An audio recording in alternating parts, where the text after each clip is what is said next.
오늘 우리가 잘 아는 대로 오늘 예수님께서 십자가에 달리신 날입니다. 주님의 고난 기억하면서 오늘 우리가 한 날을 보냈으면 좋겠고요. 특별히 할 수만 있다면 우리가 금식하면서 한 끼라도 금식하면서 오늘 한 날 우리가 기도하면서 지냈으면 합니다. 오늘 우리 5일째인데요. 사회 속에서의 신앙이라고 하는 주제로 제자도에 대해서 같이 생각해 보려고 합니다.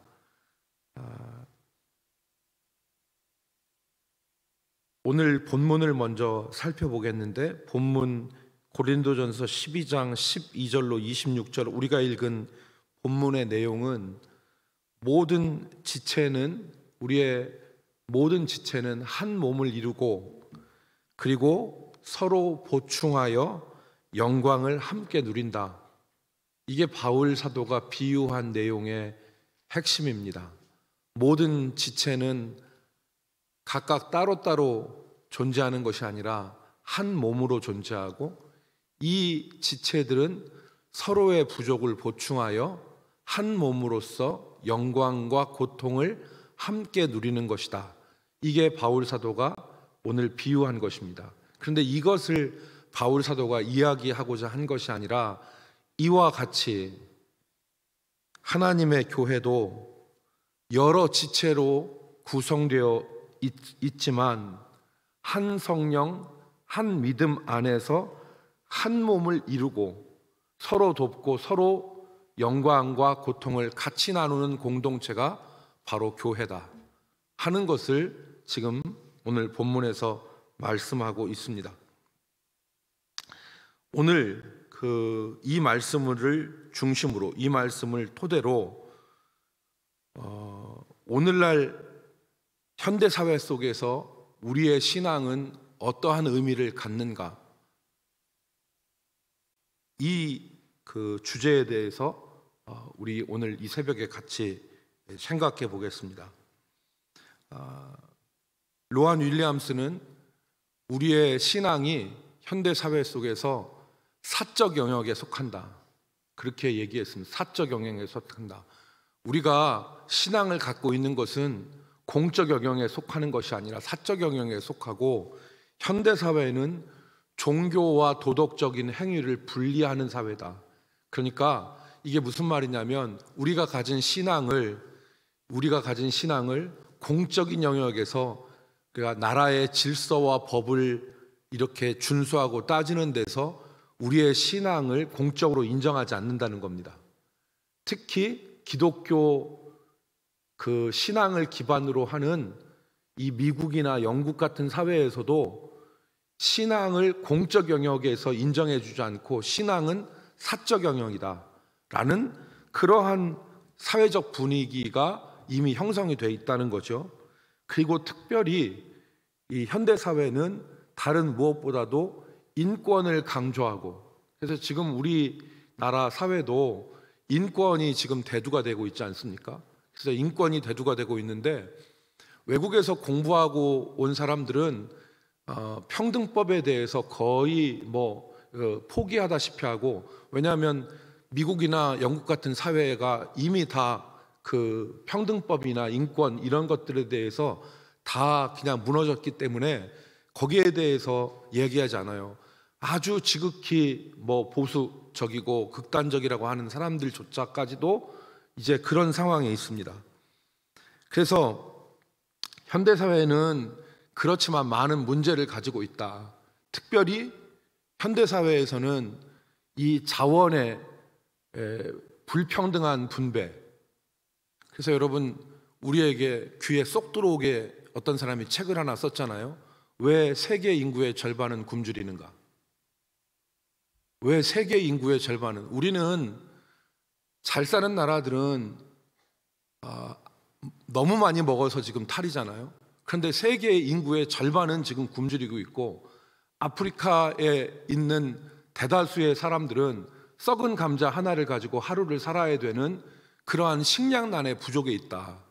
왜 세계 인구의 절반은 굶주리고 있는가?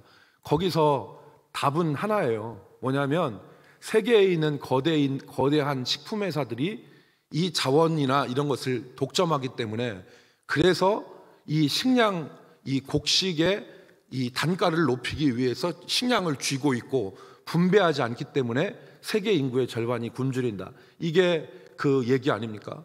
그런 자원의 불공정한 배분, 또 현대사회 속에서 어떠한 바른 개념, 그러니까 젊은 사람들이 따라가야 되는 어떤 바른 개념, 도덕 이런 것들도 없는 이런 사회란 말이죠.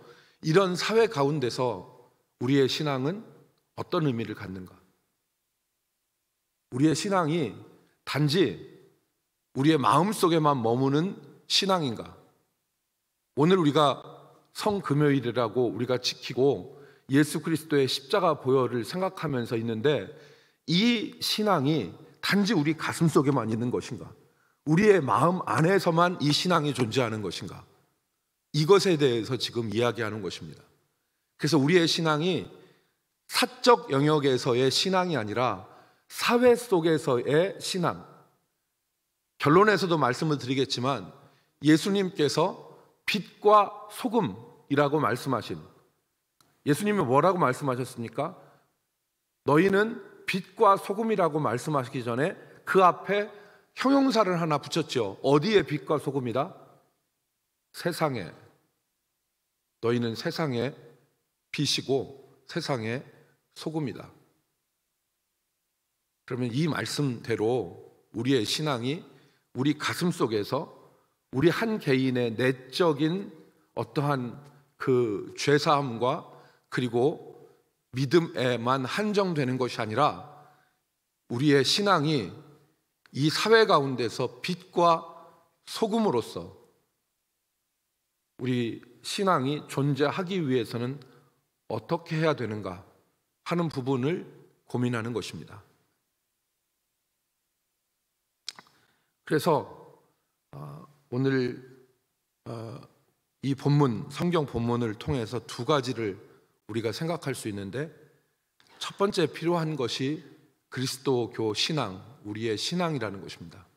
두 번째가 그 신앙을 바탕으로 한 제자도, 그것이 우리에게 필요한데, 여러분 14페이지 보시면 첫 번째, 우리는 모두 하나님께 동등한 가치가 있다. 이게 그리스도교 신앙이라는 것입니다. 현대 사회에서 우리가 살아갈 때 분명히 기억하면서 세상을 살아갈 것은 뭐냐면, 사람은 하나님의 형상으로 지음받은 존엄한 존재이다. 이것을, 우리의 신앙을 가지고서 우리가 사회에서 살아가야 된다는 것입니다. 여러 말을 기록해 놨는데 천천히 한번 읽어보면서 우리가 이 의미를 생각해 보도록 하겠습니다. 거기 첫 번째 줄에 보면, 우리의 신앙에 있어서 인간 존엄성의 토대가 되는 것은, 사람이 귀하다고 생각하는 것은, 사람은 누구나 다른 사람이나 사물과 관계를 맺기에 앞서서 하나님과 관계를 맺고 있다는 데 있습니다. 다른 사람이나 또 사물과 관계를 맺기에 앞서서 사람은 누구와 관계를 맺고 있다? 먼저 하나님과 관계를 맺고 있다. 우리 모두는 하나님의 형상대로 지음받은 고귀한 존재다. 그래서 이것을 조금 더 생각하자 이 말입니다. 조금 더 생각하면, 내가 만나는 사람이 하나님이 사랑하셔서 아들을 십자가에 내준 사람인데, 그리고 특히 교회 안에서는 그리스도의 몸을 이루는 지체들인데, 우리가 그 사람들을 생각할 때 우리 모두는 하나님께 동등한 가치가 있다는 원리는, 그러니까 동등한 가치가 있다고 생각하는 것은, 내가 다른 사람 앞에 설 때마다 신비 앞에 서는 것이라는 뜻을 함축합니다. 어려운 말이죠. 그렇지만 다른 사람을 앞에 설 때 이 사람이 하나님과 관계되어진, 연관되어진 그러한 고귀한 존재고, 나는 하나님의 신비 앞에서 서 있는 것이다 라고 생각하면서 우리가 사람을 대해야 된다는 얘기입니다. 저는 이 말에 전적으로 동의합니다. 왜냐하면 목회를 하다 보고 사람을 한 사람 만나고, 어떤 때 보면 목회를 하면서 사람을 만나면 그 사람의 일생을 얘기를 듣고 살아온 과정을 얘기 들으면 그 자체가 신비예요. 그 자체가 신비. 사람, 이제 이후에도 얘기하겠지만 사람은 정말 다 고귀한 존재예요. 현대사회가 사람을 성공했느냐, 능력 있느냐, 이것으로 사람을 평가하잖아요. 그래서 성공한 사람, 능력 있는 사람은 존대하고, 그렇지 못한, 특히 대한민국 사회에서는 한 번 발 삐끗해서 넘어지면 다시 올라갈 수 있는 길이 거의 없어요. 드물어요. 그래서 정말 어려운 사회인데, 그러니까 여러분 죄송하지만 교회에 나오는 사람은 그래도 자기 인생 거의 잘 산 사람들이에요. 거의 자기 인생 성실하게 산 사람들이 교회에 나오는 사람들이거든요. 그런데 살다 보면 우리가 삐끗하게 되는 때가 있잖아요. 그래서 넘어진 사람들이 있는데, 우리는 사람을 성공하냐 아니면 능력 있느냐 이것으로 평가하는데, 그게 아니다.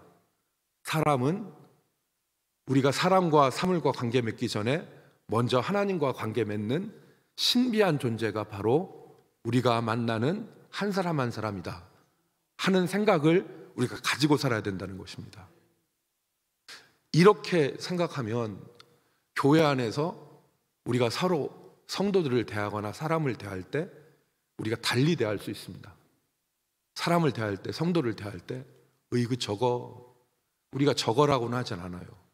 근데 우리 마음속에 그 저거, 사람을 놓고 그렇게 생각할 수 있는데 그런 생각들을 우리가 하지 않을 수 있다, 이 얘기죠. 여러분, 오늘 이 점을 좀 우리가 생각해 볼 필요가 있어요. 자, 그 밑에 여러분 신비라고 하는 말을 썼는데, 나는 다른 사람과의 만남을 통해 거룩한 토대 앞에 섭니다. 거룩한 토대는 하나님에 대한 다른 말이겠죠. 하나님의 임재, 하나님 앞에, 그런 말이죠. 나는 다른 사람과의 만남을 통해서 거룩한 토대 앞에 섭니다. 그러므로 다른 사람들이 내게 베푸는 존중은 하나님께서 내게 보이시는 존중과 잇따라 있습니다. 다른 사람과 만날 때 내가 어떻게 보면 다른 사람한테 호의를 받았어요. 그건 내가 잘나서 혹은 내가 독특해서 다른 사람한테 호의를 받은 것이 아니라 다른 하나님의 호의와 있다는 거죠. 이런 걸 있다고 하잖아요. 이렇게 같이 돼 있는 거. 저는 살면서 사람들에게 많은 호의를 받았습니다. 많은 호의를 받았어요. 사람들에게 너무 많은 호의를 받았어요. 그런데 제가 받은 호의가 제가 잘나서 받은 게 아니에요. 하나님의 은혜죠. 하나님의 은혜고 하나님의 호의와 있는 거예요. 그 사람을 통해, 하나님이 그 사람을 통해서 내게 호의를 베푸신 거예요. 여러분, 좀 더 보겠습니다.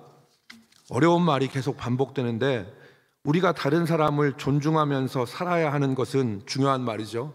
우리가 다른 사람을 존중하면서 살아야 하는 것은 우선적으로 그들이 마땅하고 정당한 법적 권리를 타고났기 때문이 아니라, 이게 현대사회에서 보장하는 인권이 그 사람에게 보장되어 있기 때문에 그 사람을 존중해야 되는 것이 아니라, 법적인 측면이 아니라 이 말이죠. 사람을 존중하는 것은 그들의 삶에는 내가 온전히 알 수 없는 차원, 하나님께서 정해주셔서 이 세상 속에 독특한 능력과 가능성을 가지고 존재한다는 차원이 있기 때문입니다.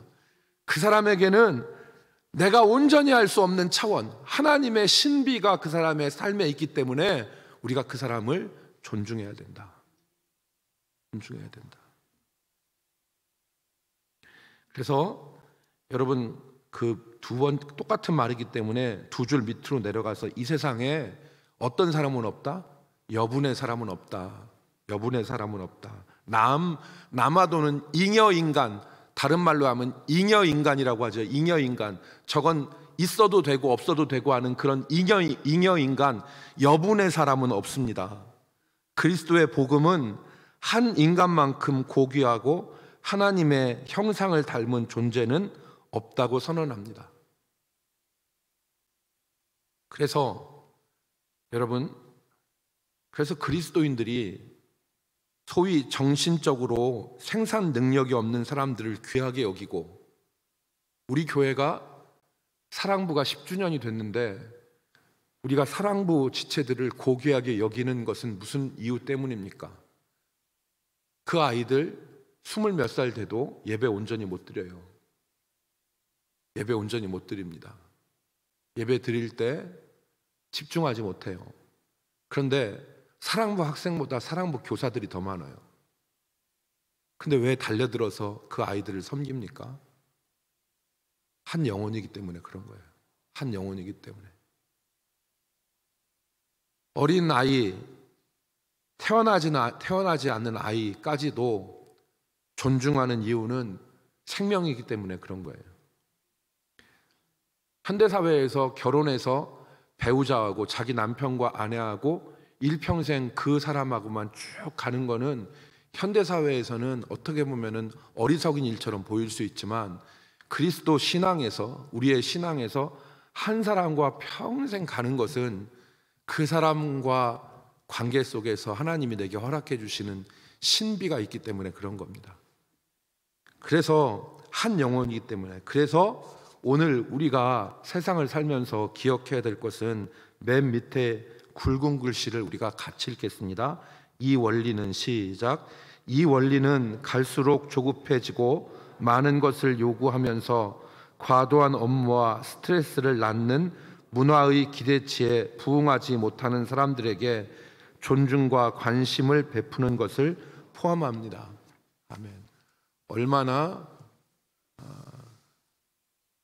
성공했느냐, 얼마나 능력이 있느냐, 이것으로 우리가 사람을 함부로 대하지 않는 것은 우리에게 신앙이 있기 때문에 그런 것입니다. 신앙이기 때문에. 사람뿐만 아니라 다음 페이지에서 얘기하는 것은 뭐냐면, 우리가 세상과도 올바른 관계를 맺고 살아야 된다. 거기 아주 가슴에 와닿는 말을 로안 윌리엄스가 했습니다. 무슨 말이냐면, 사람은 다른 사람과 사물과 관계를 맺기에 앞서 하나님과 관계 맺는다고 보는 기독교적 비전에서, 그러니까 단순히 사람이나 어떤 다른 사람과 세상과 관계를 맺기 전에 하나님과의 관계 안에서, 이게 우리가 세상을 보고 사람을 대하는 것은 우리를 둘러싸고 있는 세상을 우리가 원하는 것을 얻고 착취하는 채석장으로서가 아니라, 세상도 우리가 원하는 것을 갖다 캐서 우리가 원하는 것을 쓰는 채석장이 아니라 하나님과 관계되는 의미 있는 곳으로 바라볼 수 있게 합니다. 이 생각이 무엇을 낳습니까? 이 생각이 결국에는 자연도 하나님이 주신 선물이라고 생각하고 고귀하게 보는 것이요. 그래서 여기서 환경에 대한 문제, 여기에서 자연에 대한 문제를 우리가 생각할 수 있습니다.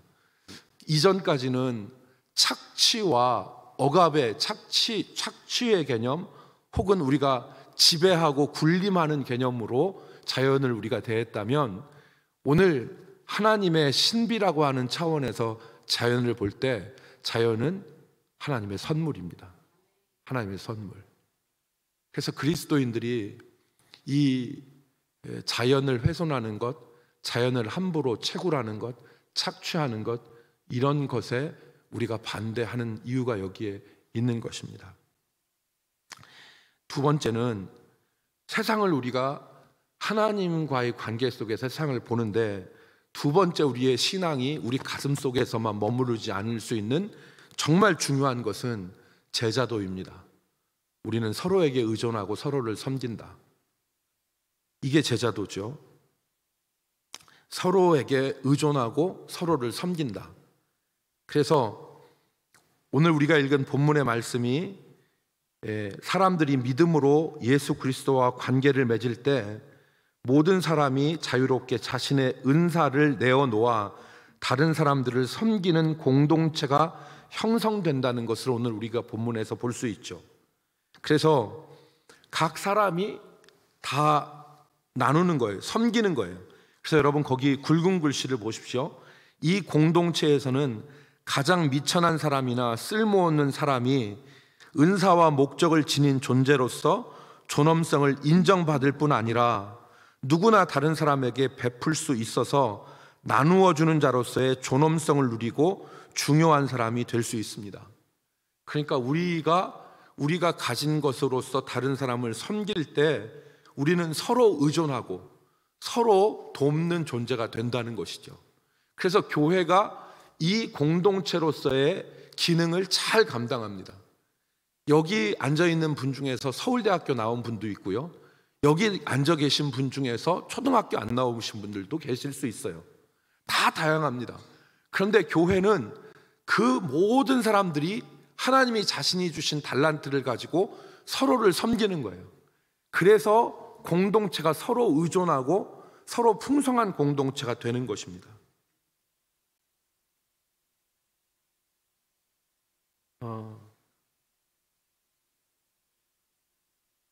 그래서 이제 결론적으로 그리스도인들은 어떻게 세상에 영향을 끼칠 수 있을까? 두 가지라고 했습니다. 하나는 뭐냐면 하나님 앞에서 우리가 서 있다. 모든 사람은 하나님 앞에 존귀한 사람이다라는 존재를, 그런 생각을 가지고 우리가 서로를 섬길 때 교회 안에서는 의미 있는 일들이 일어나는데, 첫 번째는 어떤 것이냐면 법률이 제정되기 전에, 거기 여러분 네 번째 줄 보면 어떤 법률이 제정되기 전에, 한 가지 예로 노예제도를 들을 수 있습니다. 노예제도가 금지된 것은 오랜 시간이 걸렸습니다. 수많은 사람들의 이런 그 노력들을 통해서 노예제도가 폐지되는 데는, 법률이 되는 데는 오랜 시간이 걸렸는데 법률이 제정되기 전에 그리스도인들이 믿음을 기반으로 한 작은 행동들은 세상을 분위기를 바꾸고 새 가능성을 열 수 있다. 특별히 그리스도인들이 호스피스 활동, 그러니까 죽는 사람의 영혼을 돌보는 것이잖아요. 저 사람은 이제 거의 아무 생산 능력도 없고 저 사람은 이제 거의 다 죽은 송장이야. 그래서 내 방치시키는 것이 아니라 그 죽어가는 영혼을 돌보는 호스피스 활동, 이것은 사람의 존엄성을 다시 한번 생각하게 만드는 것이죠.